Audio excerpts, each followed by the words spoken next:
చెప్పిండు. తెలివి తక్కువడు తెలియదు ఆయనకు. మైనర్ బాలిక మీద హనీ ట్రాప్ కేసు పెట్ట నీకు రాదు. ఎందుకంటే మైనర్ మీద ఒక 25 ఏళ్ళ అడ్డగాడిగా లైంగిక వేధింపులు చేసినప్పుడు హనీ ట్రాప్ కాదు. ఆమె హనీ ట్రాప్ చేసినా నువ్వు ట్రాప్ అయినావు దాంట్లో. దయచేసి అర్థం చేసుకోవాలి. ఇంకోటి ఏం చేసినారు బండి సంజయ్ గారు చివరికి? మొదట్లో ఏమో ఎలక్షన్లు వస్తేనేమో మతం వాడుకుంటాడు. ఇవాళ కొడుకులు లుచ్చా పనులు చేస్తే నేను బీసీ బిడ్డను, నా మీద అరాచకం జరుగుతుందంటాడు.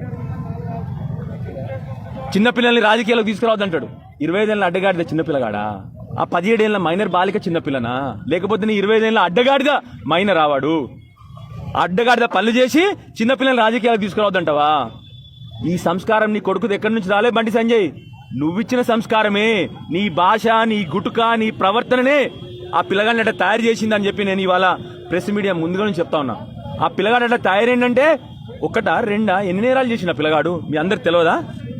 కొట్టుడు, ర్యాగింగు, బుల్లింగు, కాలేజీలలో అమ్మాయిలు వెనక పడడము, వందల నేర చరిత్ర ఉన్న పిల్లగాడైనా ఎక్కడి నుంచి వచ్చింది ఆ సంస్కారం ఆయనకు? నువ్వు నేర్పించిన సంస్కారమే కదా బండి సంజయ్. నువ్వు మాట్లాడే భాష ఒకరు పుట్టుక గురించి మాట్లాడతావు. ఇవాళ ఏ పుట్టుక గురించి మాట్లాడతావు బండి సంజయ్? మరి చెప్పు, ఇవాళ ప్రజలకు చెప్పు. ఇవాళ చిన్నపిల్లల్ని రాజకీయాలకు తీసుకురావద్దని ఒక సెంటిమెంటు, ఆఖరికి మళ్ళొక సెంటిమెంట్. నిన్న ఎవరు నమ్మకండి నేను ఏబీవీపీ అని ఏడడం. ఏం దొంగ పనులు ఇవన్నీ? చేసే దొంగ పనులు. నీ ఏబీవీపీ చెప్పిందా ఈ పనులు చేసేమని చెప్పి?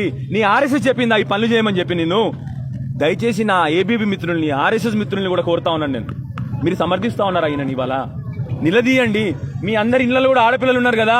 ఒక మైనర్ బాలికకు జరిగిన అన్యాయం అని నిలదీయకపోతే రేపు పొద్దున ఎడిపోతుంది సమాజము.